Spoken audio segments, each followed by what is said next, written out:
All right, everyone, it is now 3:30, which means it is time for us to get started. Welcome back to Comp 426, Modern Web Programming. This is lecture 21. So we're going to get started here with some announcements once everyone settles down a bit. Thank you. All right, so we're going to get started here with some announcements. So again, the first thing here is the final project prototyping. I think a lot of you have already started on that from what I can see. So that'll be, make sure to complete that by Thursday. We then will have our presentations scheduled for Friday. There's some people who are scheduled for Thursday or Monday or Wednesday, depending on availability. I'm going to lower, I think that my mic is a little bit loud. So let's see if I can, better? I feel like it now turned off. Okay, well, very bad. All right, let's see if we can fix that. All right, hopefully. All right, we'll go with this, and we'll see how this goes. And so, if someone cannot hear me in the back, just let me know. All right. So again, presentation have been scheduled for all 50 teams. So again, you will be meeting with me as well as one other TA for a short period of time, like 10 minutes. 5 minutes will be used for kind of presenting your prototype, and then we'll use the other 5 minutes for feedback. If you have any questions, you can let us know. This is a great time because, again, all of these project ideas, right, are pretty open-ended. And so having that time with us helps you to be able to refine it. If you have any questions, then you're able to ask them in real time before getting started with the actual coding part, which will start on the week after. So that is why we have these presentations, not meant to be overly stressful. So we'll just meet for a little bit, and then you'll be able to get started on kind of the second part, F'02, if you will, the first coding part of the assignment. And then the last note here, that number I believe is wrong. It should be A7. So A7 Design Lab is due on Sunday. It's the final assignment, which is great.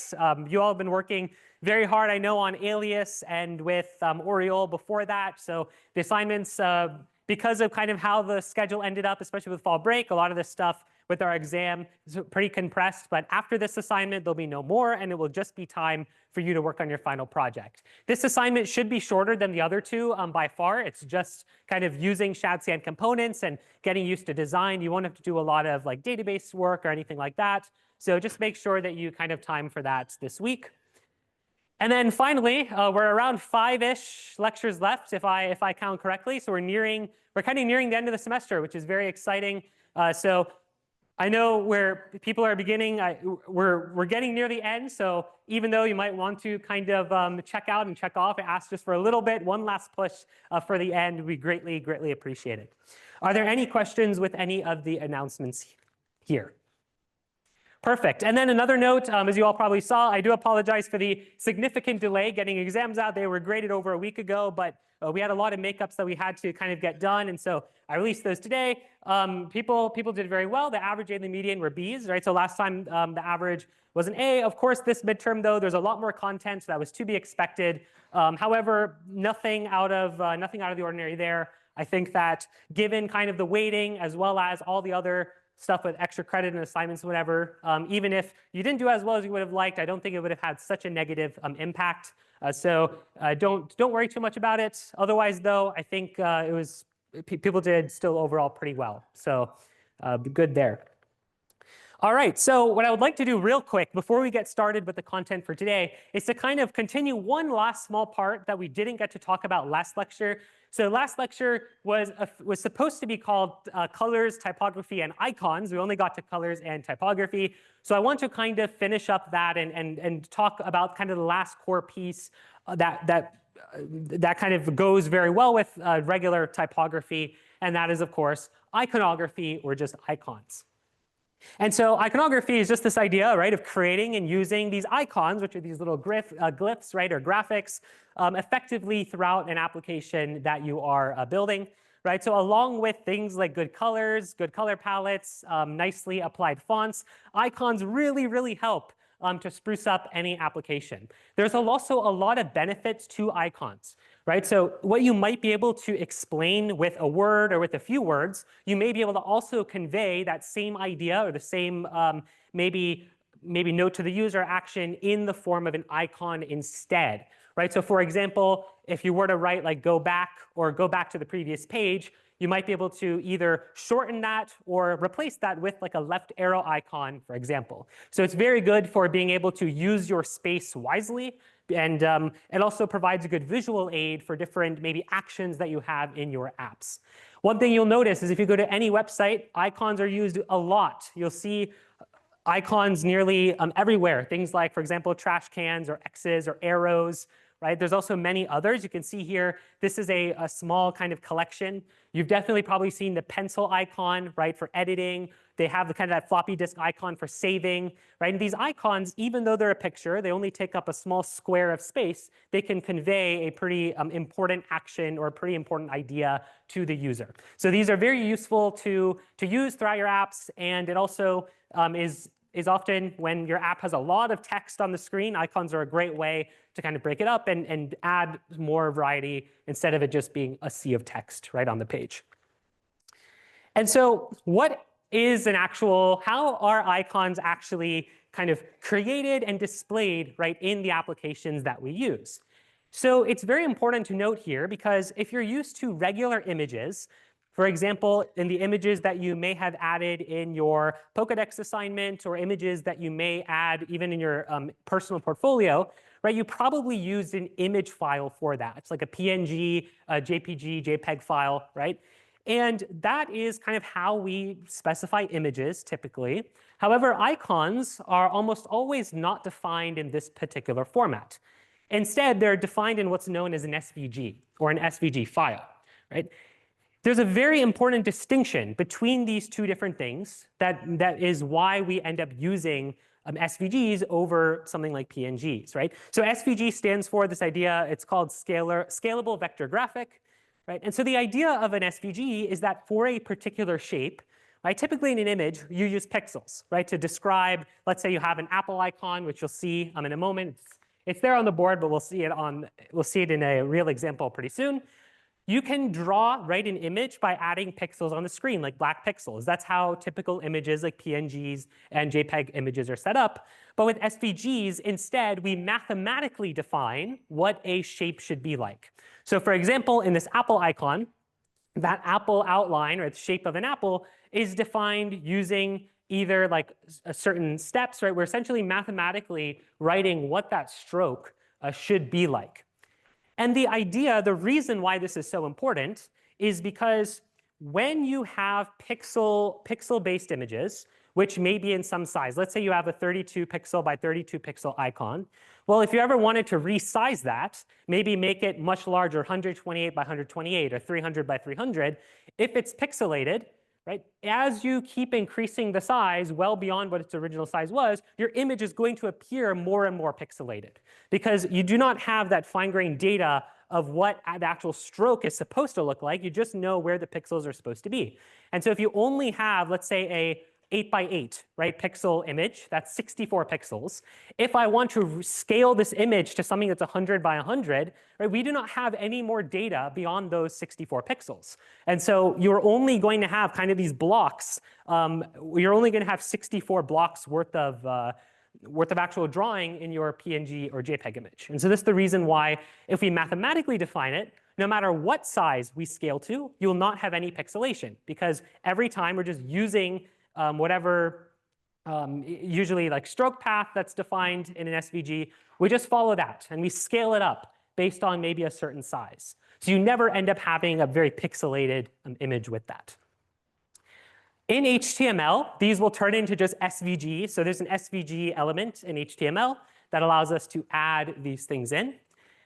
And so another note here is that changing your colors of these icons, if they're SVGs, you'll actually change the text color in order to change the icon, not something like the background color. And that is just the standard convention because SVGs are drawing strokes on the page. And so that's important to note. Any questions here? I'm going to show an example real quick. So here I have a website which has kind of an example here, PNG versus SVG. Right, so here I have the Apple icon, which is in an image format. It's 64 by 64 pixels on the left-hand side. And then on the right-hand side, I have an SVG, which is an Apple icon. And I want you to see that right now, right, this looks pretty standard. They both look relatively good. There's not really anything noticeable here that's bad. But if I switch over to, and I'm going to try and arrange this so I have my code here. This is the kind of TypeScript code. This is my component that has these pages on it. And I want you to notice, so this is my image right here. It's using next image component. And you can see I have the width and height defined as 32 pixels by 32 pixels. If I were to increase this, say to 320, we'll just increase the size by 10, and then save. And then I go back here, and I refresh, right? You'll notice, and maybe it's slightly harder to see in the back. So I'll make this even larger, like 480 by 480. Right? It might be more apparent now that this image is quite pixelated, right? And that's because the only amount of data that we have in this image is just our pixel data. We can't extrapolate anything more than that. So if we're trying to fill a larger space with this image, even though we don't have that data, we're going to just get pixelation, right? But now watch as if I try to scale the SVG that's next to it. So if I go over here, and I'm just going to manually type in here 480 pixels as my size. So size, if you're not already familiar with Tailwind, it's a nice kind of combination of both applying the height and the width to the same value. It's kind of a shorthand. So if I were to write like size 480 pixels, that's equivalent to a height of 480 pixels and a width of 480 pixels, which if I highlight over this, you might actually see. There we go. You can see it's applying both of those styles. And I save and I go back, right? You'll see that this particular icon here is extremely still crisp, right? There's no pixelation at all. And the reason is, again, is because we are using kind of a mathematically defined stroke path rather than just pixels to define this particular image, or this icon, rather. Questions here? And so also another thing is, I'll just kind of, as an aside, I'll show you here, right? So in an SVG, if I make this bigger here, as big as I can make it without all these side, there we go. This is my SVG element. And you can see inside of the SVG, we have these essentially path objects. And these path objects have all of these things in it. So like M12 and then 6.51001, all the stuff. This is defining, right? We're trying to draw a path. And so we have a starting point, you can imagine, and we are essentially adding instructions on how we should draw this path in our SVG tag. And so no matter as we scale this to a larger size, it's just going to take these numbers, these instructions, and scale them. Right? So you can imagine kind of like if you're drawing a line right on a piece of paper, we are, instead of kind of just specifying, you know, in our regular pixels what this should look like, we're basically giving the instructions of how should I draw this actual icon. We start at a starting point, and then we're going to follow these instructions to draw it in a certain way, and that makes it kind of, we're defining then the stroke rather than pixels. And you'll also notice here that if I kind of highlight over, right, we have two different paths, right? So we have one path, which is kind of the stem of our apple, and then we have another path here, which is defining kind of that outline shape. And so you can modify SVGs, you can download SVGs, and you can even try, there's many editors. So if you wanted to kind of draw something, you can draw it using the SVG, and then it will be scalable to any size.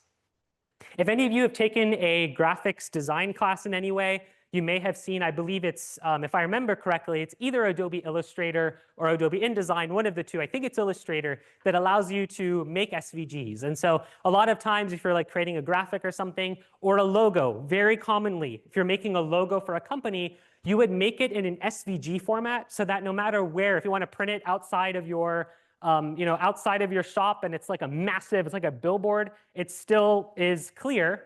And you can scale it in any way you want. So SVGs are very useful. And in web design, particularly for icons and for logos, this is very commonly used.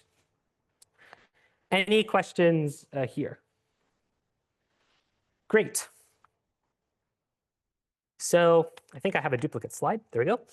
And so in your actual React code, there are many ways to add icons. You can either add icons by finding an SVG online, copying and pasting it in, totally fine. You could, that's entirely valid to do. There are also many libraries that give you a large set of icons that you can also use. One of them is Lucid icons. I believe it might also be pronounced Lucid icons. I've heard it both ways, so it might be one or the other.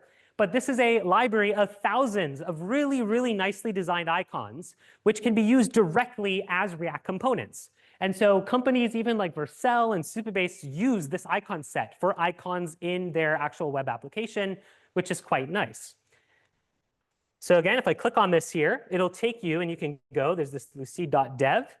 And you can see if you just go to this icons tab, there are so many, right, different types of icons that you can choose from. And it's very, very nice because they also have categories. So for example, if you're looking for a specific thing, like if you're looking for charts, for example, or icons around charts, it's nicely sorted that way. They have icons on communication, connectivity, right? Cursors, for example. So maybe if you wanted to track a user's mouse movement on the screen, you could have an icon for that. A pencil, which is very commonly used, right? If you're dragging something across, like panning in an app, you might use the hand icon. And one thing you'll notice as well is that if you open Oriole or if you open Alias, right, all of the icons in those applications come from Lucid. So you can find the same type of icons that we use there in this particular icon set. There are many other ones, right? Like in a social media app, you want a verified badge. There's a verified badge icon. And the great thing about this is if I click on an icon, you can see, you can copy directly the SVG to, so if we press copy SVG, it'll copy that SVG instruction. So if you want to use it anywhere, even if it's just a plain HTML app like A01 all the way back, your personal portfolio, you don't want to do anything with React, or you want to use something else besides React, you can still use these icons and just copy the SVG directly. However, you also have the ability to copy, you can see here, directly your JSX, which is right your React component. You can just copy it and then use it in your projects. And there are also other frameworks as well, like Vue and Svelte and Angular, that are web frameworks along with Next.js. So if you wanted to use something like that instead, you could use those as well. And there's also there's also adjustments you can do. For example, right, stroke width, if you needed to adjust, or the size, just to kind of see how it would look in different instances. But ultimately, as you can see, using an icon is very easy. In your React app, if you're using something like, if you're using shadcn, shadcn installs this for you. So if you want to use some sort of icon, all you have to do is just import that icon, and it's typically the same name. So for example, the Apple icon here, so this is named Apple. And you can see in the code, right, we have an Apple icon. And if we jump to where this is imported, you'll see that Apple is just imported directly from this Lucid React this library, right? And so any icon that you want to use, for example, if I wanted to use this verified badge, right, it's called badge check. That's the name of the icon. So in the actual application, I can simply change this to say badge check, and you'll see that it shows up as an option in my import menu. And I can just press enter. It'll import it from that package, and then I now have that icon available in my app. Right, so this is a very, very easy tool to use. They have great, very nicely designed icons that you can experiment with throughout your apps as you please. And in the design lab as well, we talk a little bit about this in that particular assignment. Right. Any questions with this? All right. So icons are great. They are very, especially if you're interested in design, you'll see there's some very clever uses of icons in various different ways. And I highly recommend, even in the final project, if you want to add icons to your app, because you have shadcn already installed, it's very easy. You just have to, again, like I showed you, write the name of the icon out and use it. So I highly recommend trying it out and experimenting with it. All right. So that is all I had for the icon section. This is kind of, we ended up running out of time a little bit in the previous lecture, so I wanted to cover it here. If you want to use this in your Figma as well, in your prototypes, I believe that the package that we provide has access to it. So if you look on the sidebar, I think these icons are also available for you to use. If they're not for whatever reason, you can just copy the SVG, and Figma, I believe, should accept. If you just paste it in, Figma should accept an SVG format and allow you to use it in your designs. So you can use it there if you'd like as well. All right, so that is kind of that part of the lecture. We're now going to get into the new content for today, which is the idea of responsive design. So before you get started with this, I will again kind of go through our 4 key principles of design. This is what we have been talking about since the start of the design module. Right, we start off with this idea of simplicity, where our user interfaces should be easy to use. It should be simple, painless to navigate for the user. We have this idea as well that we should only include the things or the components on our page that are necessary for the features that you need. Right? So we have this minimalistic, this point here for minimalism.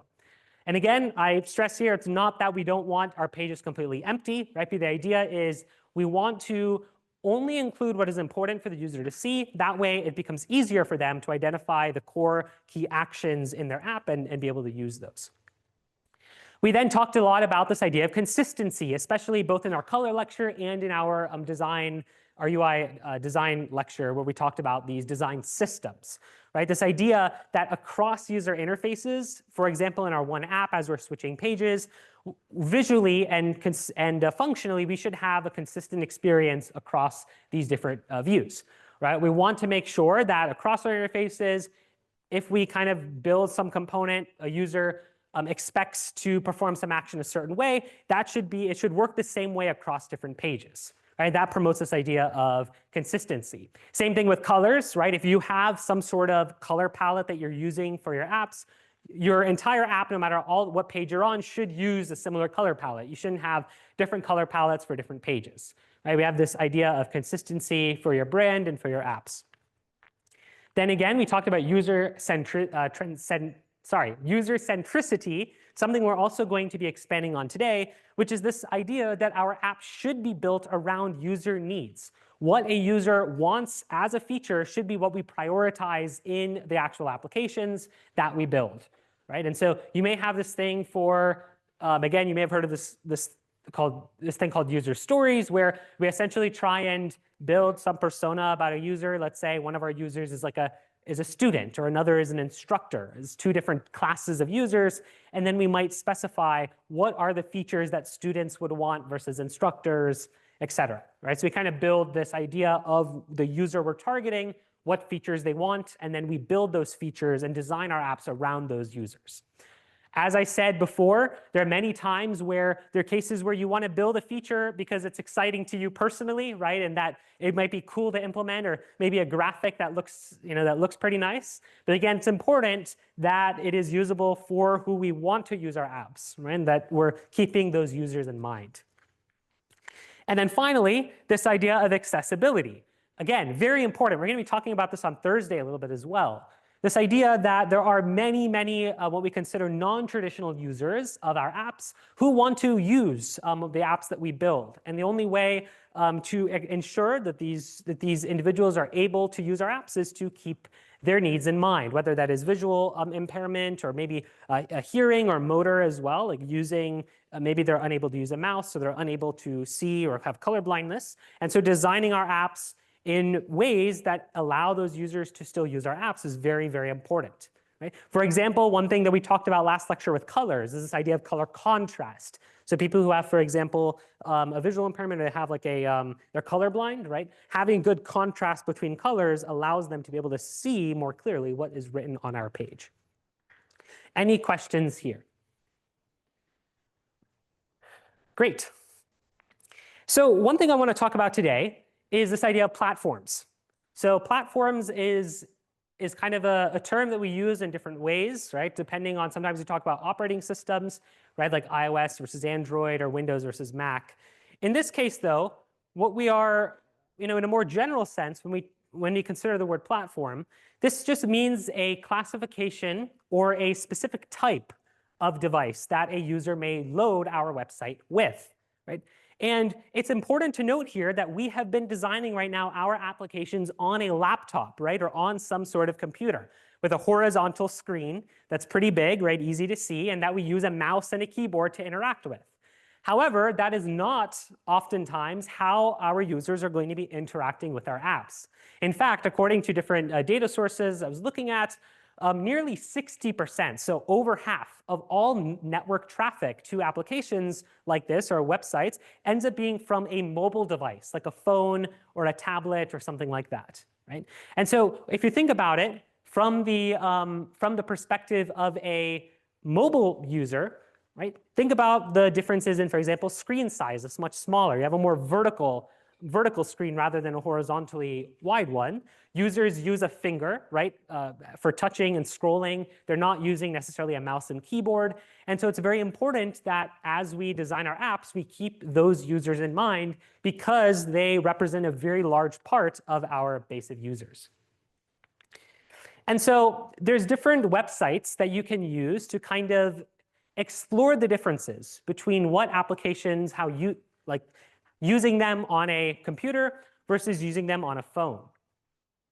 And so one thing I may recommend here, I liked IKEA's website, and I had some screenshots on the slide from a bit ago. So I think that IKEA is pretty good, but you can go to any website, Amazon, right, Apple. You can go to any shop. I think shopping websites are a great way of comparing because you'll find that the user, kind of the UI of these applications are quite different depending on what platform you're on.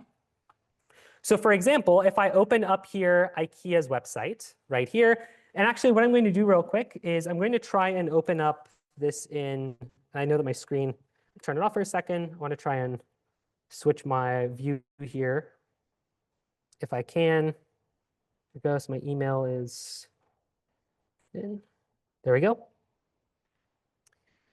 I'm opening it in Chrome here because there's some nice features with Chrome that I want to show off, right? So this is IKEA's website when you're using IKEA's website on a computer, right, on a standard laptop. You can see we have a nice view here. We have these different tiles for these different categories of products like winter holiday, right? We're already getting close to December, storage and tables. We have this nice tiled approach here for different maybe sales and product things that are going on. This is the view on a laptop. But we can also change this view and see what it looks like on a mobile device. And so Chrome has a very, very nice features in the developer tools to be able to do this for us. So if you go to your inspect window, if you're on your computer, to open your developer tools like before, and I'll kind of make this a little bit bigger. There we go. You'll notice here that there is an icon that looks something like this. On the top left-hand side, this is kind of, you can see it has a laptop and then it also has a phone icon. And this allows us to see what this website will look like at different screen sizes. So if I press this here, I'm going to kind of make this smaller again so it's easier to see. Well, not the entire website. Okay, I guess we're at the right screen size here. Under dimensions, you can actually choose dimensions for different types of devices. So for example, up there's iPhone, right? The iPhone 12 Pro. If I click on this, you'll see how this website actually looks on a mobile device. And you'll notice that there are some differences here, particularly, right? That kind of gallery view that was spanning horizontally is now vertically aligned, right? So that we can see it as we scroll. Also, another thing you'll notice at the top, right? So we had before, and I'll open up both of these websites side by side here. So IKEA, I think US, I need to open the US version. There we go. Right, so before you can see that we had kind of different, we had an icon for a user icon, which had some text for logging in. We had a search bar, and then we had these different tab items at the top. Right, but on a mobile device, we don't have that space. We don't have the space for all of those items. And so it has been arranged in a bit of a different way. Those key kind of tabs that we'd have at the top have been moved into where we actually press a sidebar button. It then expands, right, the sidebar, and we have our tabs here. That text for saying hello, login, or sign up has been removed in place of just the icon, and our search bar has also moved location. Right? These are changes that we made so that if we are using this app on a phone, or sorry, we're using this website on a phone, it makes it far easier for us to navigate. It's very easy to tap on all these icons. It's easy we don't have to do a lot of like horizontal scrolling to figure out what we want to press. We have it all nicely in our window. And so I also have here in my slides, if I can find it, I have a comparison as well here as a photo, or at least I thought I did. There we go. So here's another example, right? It's kind of the same thing, just at a different point in time from when I took the screenshots. But again, big layout differences between desktop and mobile. Right? And so the idea is we want, as developers, right, we want our users to be able to use our applications no matter what type of platform they're on, whether they're on a traditional computer or if they're on a phone or if they're on a tablet, something like that. Maybe if they're on their smart fridge, there's, I actually saw, I think there is some appliance. I forget if it was a fridge or it may have been a fridge. You can actually, there's a web browser on it, which I found very interesting. So maybe, you're trying to shop on your fridge.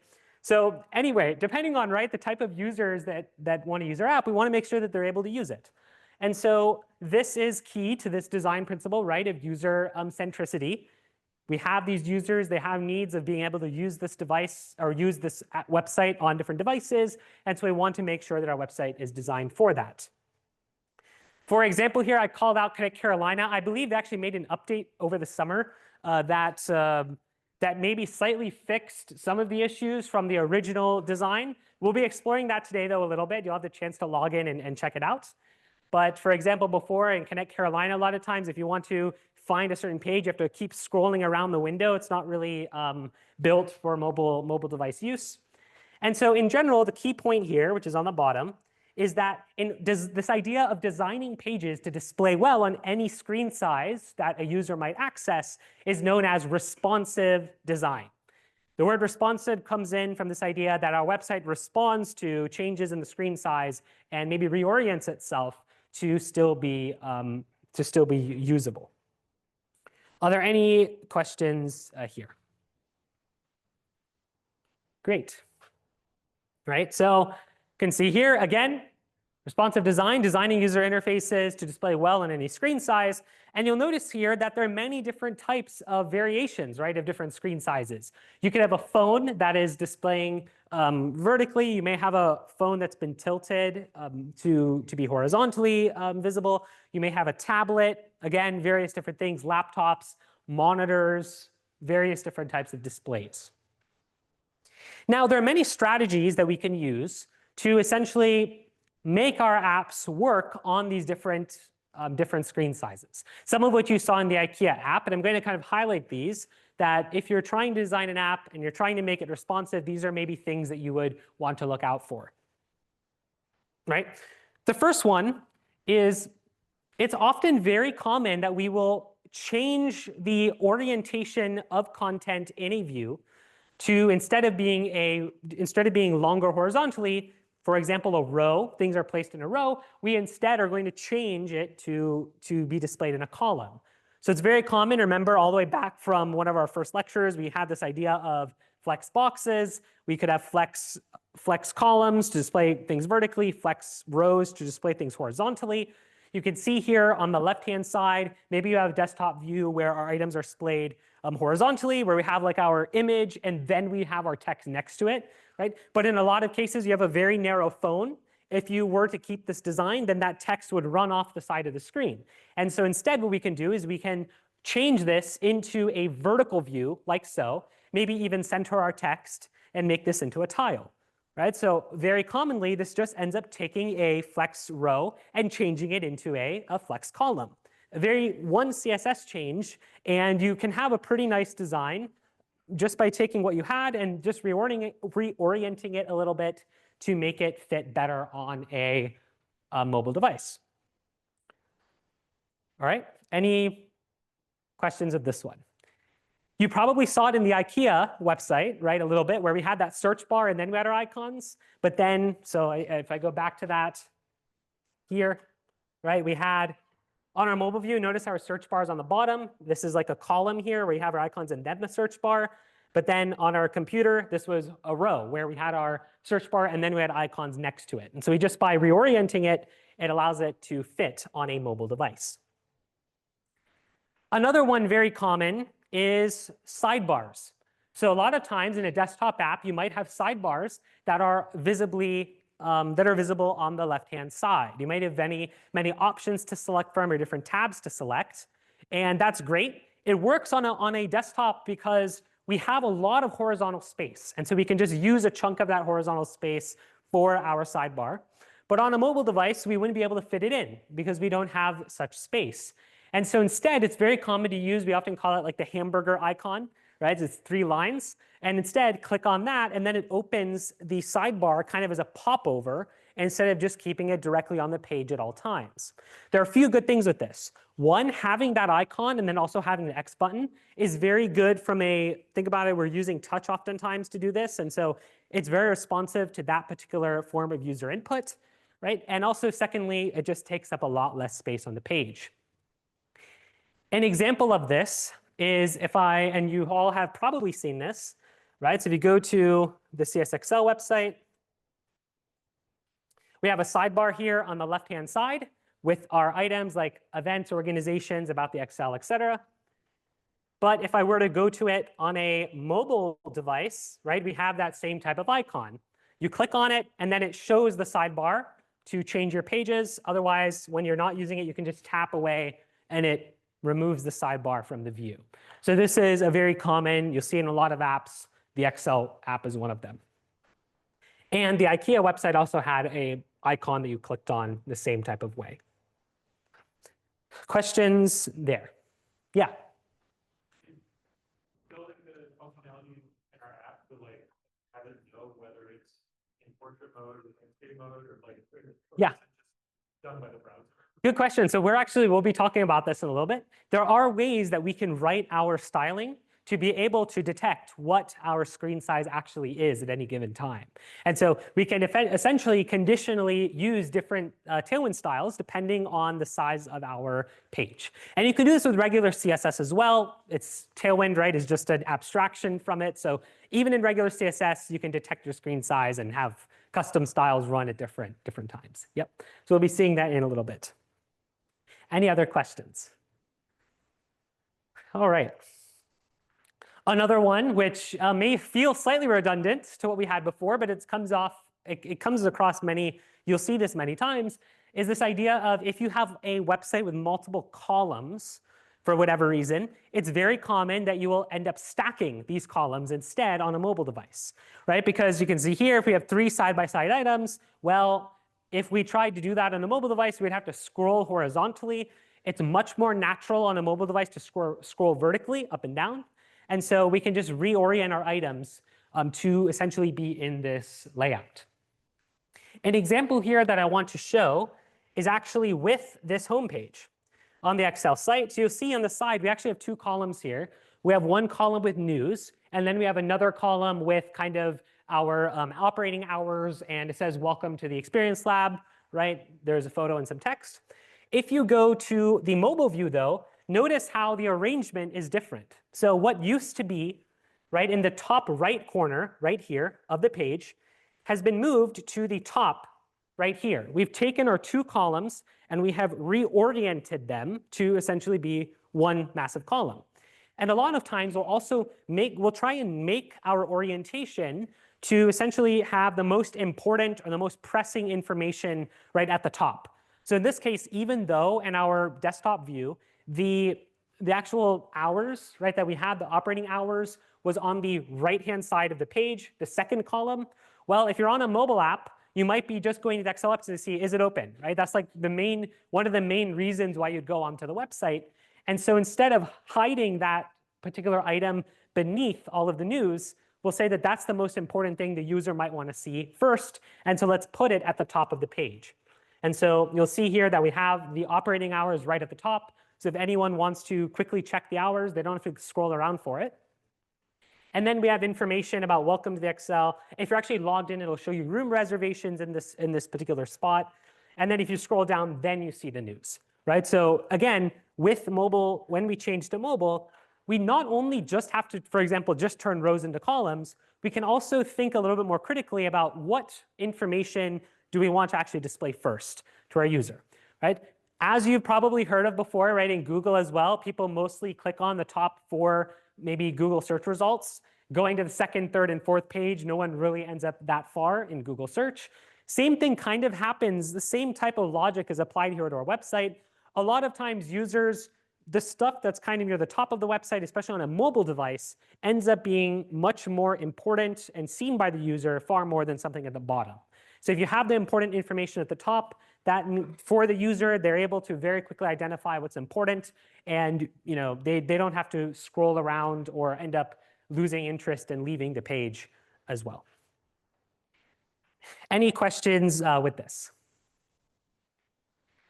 Terrific. So again, I already mentioned this a little bit, but there are a lot of interesting considerations when you begin to think of as well about user input, right? So remember that on a desktop computer or on a laptop, you're using a keyboard, you're using a mouse to interact with your website, but on a phone, for example, you're using touch. There are a lot of very interesting considerations that come in when we think about this, right? So for example, if you are using your mouse input or you're using a certain, for example, if you're drawing, right, and you're clicking and dragging on your screen, you want to make sure that that also works for a touch screen user. A very interesting thing is with drag and drop, right? So let's say that you're trying to drag items between columns, for example. Let's say maybe you have some sort of, one of those Kanban boards, you have like a to-do, completed columns, and you're moving, sticky notes around. Well, if you're on a computer, it's easy. You can just click and drag to move your items around, because scrolling you do with the scroll wheel. You don't end up, it's not the same input. But on a phone, right, scrolling is clicking and dragging, right, tapping and dragging, and also drag and drop is tapping and dragging. And so a lot of times, those two interactions end up conflicting. And so if you have an app that uses drag and drop, and you may have even experienced this, you try using it on your phone, and it's an absolute pain to use because maybe you're just trying to scroll, and when you scroll, you accidentally move something. Or you're trying to move something, and it's just treating it like you're trying to scroll. There's a lot of conflicts in your gestures that can happen, which is something that, as a designer, it's very important to think about. Maybe instead, you try and fit everything on one screen, or maybe you add other buttons or other types of interaction to, for example, reorder something using arrows rather than using drag and drop on a mobile device. That way you don't have these issues with gestures. Another thing which is important to note, on-screen keyboards, when you open a keyboard, right, it ends up kind of covering your content. And so one thing that's also important to note is if you have content, for example, if you have a screen, I don't have a live example of it, but I'll try my best to kind of illustrate it.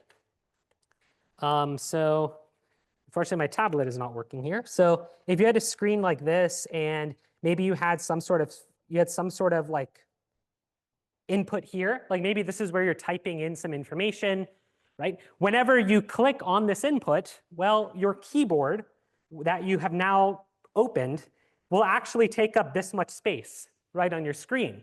And so a lot of times what happens is your browser will kind of intelligently scroll your screen up so that the search bar is actually above your keyboard, so that when you are trying to type and you click on it, your search bar or your input doesn't just get covered by the keyboard, right? But there are many cases where maybe if you have some instructions that is near what you're trying to type in, like maybe it's an input, but then you have instructions. An example maybe I can think of here is like you're trying to set a password, and it has an instruction like you need a strong password, there's this many characters and whatever, and that's below your input. Well, if you tap on the input and your keyboard covers that information, it becomes, right, maybe a UI, UX problem. And so these are all various different things on a mobile device that you have to consider that maybe on a desktop you did not have to originally. Any questions with this? All right. Let me close this. There we go. So one thing I'll note here now is there'll be a lot of apps that you end up using that you might be able to tell very easily this was designed very well, right, for a mobile device. There are also many websites that you'll go to and you'll try to do something and it just is not working. There's scrolling problems, there's tapping problems. One thing that I remember doing very distinctly was sometime I was trying to swap a class in Connect Carolina where if you had Corsical, for example, on your phone back then, where you got a notification saying, oh, this class is open. So I was trying to go into Connect Carolina on my phone. This is, I was in the passenger seat of a car. I was trying to swap a class out. And trying to do this on my phone ended up being such a nightmare that I'm pretty sure the class closed in the end. Go figure. But that is an example of an app that so many people would maybe want to use on their phone, but there are issues when they got around to it. And so what I would like you to do is try to go to Connect Carolina. I believe the Student Center has been modified where on the phone it's a little bit better. I believe there are still issues, though, that you'll be able to identify. And also, I recommend looking at things like maybe transcript information, courses you've already taken. And what I would like you to do is maybe choose one of those pages and try redesigning it to instead work a little bit better on a mobile device. You're free to open your phone, play around with this. We have paper again, so this will be the attendance check will be on paper and you'll hand it to the TAs when you're done. One thing I'll note here, and I do apologize in advance, you're free to work with your partners. I've added a little red note to make sure that everyone submits a piece of paper on their own. Do not put multiple names. So this is an unfortunate, I'm going to try and find a fix. I couldn't before today, but Gradescope, when you're scanning in documents, only allows you to submit, or it only kind of takes, when you use a physical scan piece of paper, only one person per assignment. So what I did last time was anyone who submitted multiple times, I essentially re-uploaded your document 2, 3, or 4 times so that it would be added to everyone. So just to make it a little bit easier, if you don't mind, everyone can submit one piece of paper at least. That way, we are able to make sure that everyone has their submissions counted. All right, so this time there's a box that asks for the lecture numbers. You can just write 21, then your name and your PID, just like so. The TAs will be coming to help hand this out, and then we'll have over 10 minutes to work on this, kind of just like we did with our original UI design part. And again, I want you to think about all these things. Think about your user interaction, that you're using a touch screen rather than a keyboard and mouse. Think about maybe layout, all those different things. It's just a thought experiment to get you to start thinking about how you design for a mobile screen. Thank you. All right, everyone. So you had a good amount of time to work on this. So the second part of this is, like last time, showcase the people around you what you worked on, and talk about what design choices you made. The TAs will also be walking around to different groups and view the projects there. The entire point of this is, again, to talk about what design decisions you ended up making, what you think users would want and what they would need, and to kind of articulate that. So that's what we're practicing here. We'll spend a few minutes on this, and then we'll continue on how do we actually implement responsive design in our apps. All right, everyone.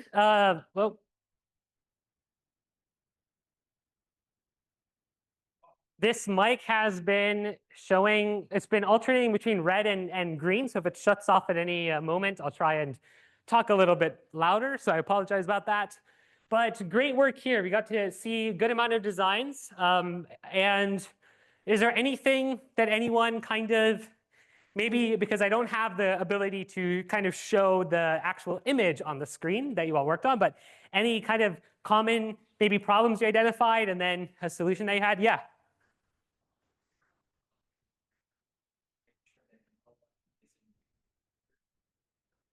Which button? Ah, the enroll button. Yes, so it's just off, like it's off screen right now. Yeah, so that's a very significant problem to fix. I'm not surprised that it's off screen. There are a lot of buttons that end up overflowing on Connect Carolina, but the fact the enroll button is also one of them is very unfortunate. It's a very good thought. Any others? Yeah. It's interesting that even though we all hate Connect Carolina, there's a huge variation in what we all think should be done about it. Yes, that is one of the really interesting One of the very interesting things about design, and this is actually part of the reason why we've been doing these activities where we have everyone kind of make their own design and then talk about them. You'll notice that everybody has very different opinions on how things should be laid out. Do you want to mention the one that you all were talking about? Yes. Yes, so one was having the weekly one, right? And then what was? I didn't want it at all. Didn't want to schedule. Yeah, so that's again, like these are things that depending on the user, right? Some users will find things more important than others, but it's very important to, and this is the great thing about design, is the fact that it is a very creative thing. There are a lot of guardrails that we have, a lot of kind of these principles that we'll try and apply. But it is ultimately the design and working through and iterating and working on different designs is one of the very kind of human touches of kind of even designing websites right now.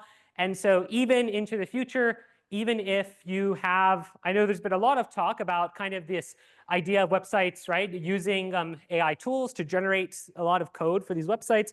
Design is one of those things which will remain and has even as this technology has kind of gotten better at writing maybe pure code, design is one of those things which is still something that's very much in our domain as users, as designers, right? In the end, we are the ones as humans who are using these things. And so having the chance to look through different designs and talk about them and debate them is a very useful to developers as a skill. Perfect. So maybe if there's some really good ones from both the previous design kind of in-class activity and this one, maybe I'll show some tomorrow, or not tomorrow, on Thursday in the beginning of class. So thank you for putting in great effort of seeing most of you are actually creating good designs. So I appreciate it. And again, right, another thing, I've already shown a demo right on Chrome. Another thing though that is important is, again, you have a very, very big range here of the different sizes of devices. Even within a phone, you could have something like as large as, let's say, the iPhone, right? Now we're on, I think, 17, right, Pro Max, versus the SE, the smallest phone. There's such a big difference even in the screen size and real estate just between two devices kind of by the same operating system, right? Same company, and they're both phones. You even have things like ultra-wide monitors. There's some of these monitors which are like two monitors side by side, or some crazy like 49-inch ultra-wide monitor that's like three monitors side by side, right? And it's just, yeah, you've seen, there's like some monitors that are curved and they just at some point, right, we're just gonna have a helmet for a monitor.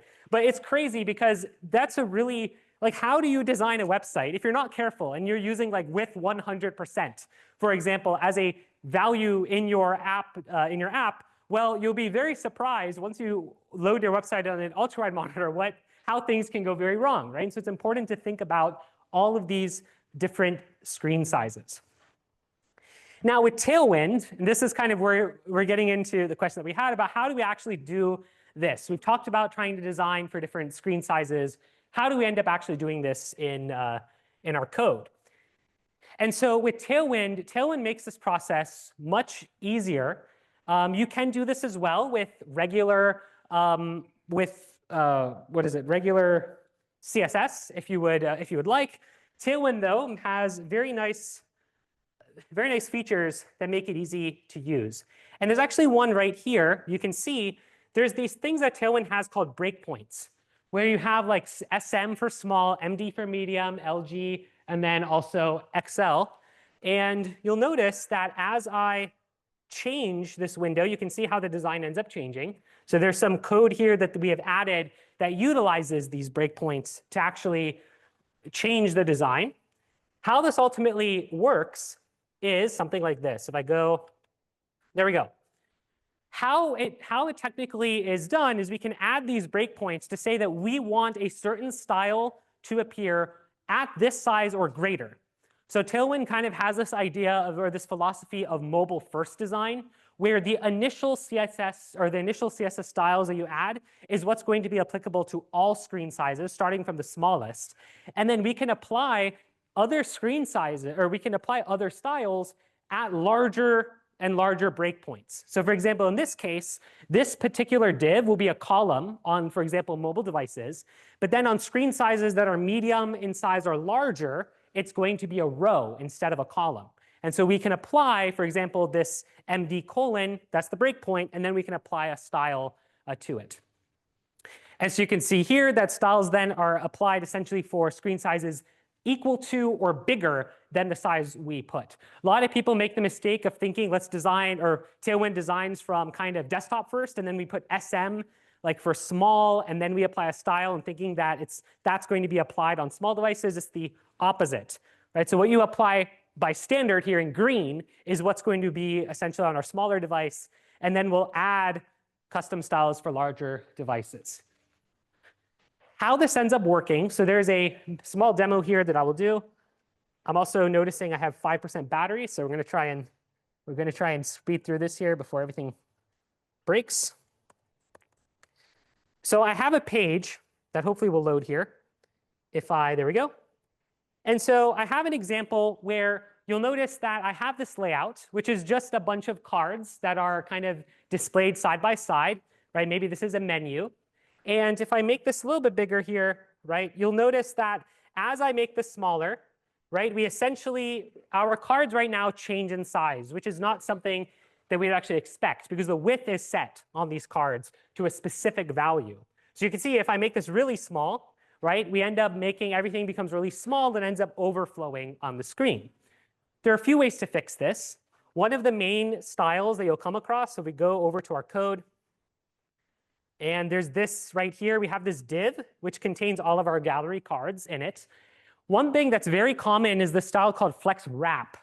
And so if you ever have used a text wrap before in like a text editor, so flex wrap essentially says that once you run out of space so we'll save that. There we go. And we go back.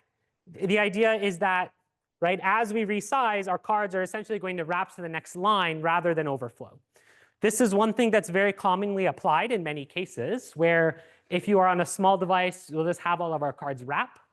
Now, one thing you'll notice, though, is that if we go on a small device, and I'm actually just going to bring this over to my Chrome browser so it's easier to see.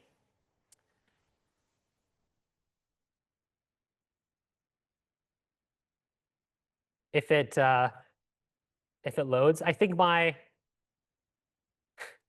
there we go. My battery being low, and actually this is very nice. You can see it's already pretty much doing its job, right? Now on certain sizes, like this one, the iPhone 14 Pro Max, you'll notice that my cards, it is wrapping, except we would want it to be like nicely centered, where maybe all of our cards just take the full width. Because right now we're kind of just, it's maybe harder to see here, but we have our cards are kind of like left aligned. They don't take up the full width. And so remember, how we do this is we design mobile first, where we'll apply our styles to how we want it on a mobile device. So how we might do this is in our card, we may change our width from, I'm lowering there we go. We might change our width from, let's say, this hard-coded value to width full, saying that we want it to be 100% of the width when we're on a small device. And then maybe on a medium-sized device or larger, we will go back to the size that we had. And if you hover over medium, you'll actually see that it's saying that whenever the width is greater than, in this case, they call a medium device at kind of the 768 pixels, right? So there's a specific width that they use to determine the screen size or the screen size class, like in this case, a medium device. And so now if I go back here, you should notice that my cards are now the full width on a small device here. But if I change this to custom, you'll notice that it only, right, we're on a medium device still. And then when we get to a small device, what it considers, it's now full width, right? So we're changing kind of the way that we lay this out like so. And so this is kind of an example of that. Another thing that is kind of already done here because I applied flex wrap is if we wanted to make our gallery, instead of a flex row, we make it a column. And then on a smaller device, we will make it a, did I apply it? Yes. So on a larger device, we'll make it a row. So by default, it's a column. And then when we're on a large or medium device or larger, right, it becomes a row. Well, we can do that here. And you'll see there's not really much of a difference because with the width full, it ends up being the same effect. But you'll notice that the style that's applied here is going to be a flex row. And then if you decrease it, it becomes a flex column. right? So I highly recommend, I believe there's something in the rubric about responsive design. It may be an extra credit thing, if I remember correctly on the rubric. Highly recommend trying this out in your final project, because a lot of people may even try and load your website on a mobile device when they're walking around to demo it. So if you have any questions, please let us know. Otherwise, have a good rest of your week. We'll see you on Thursday.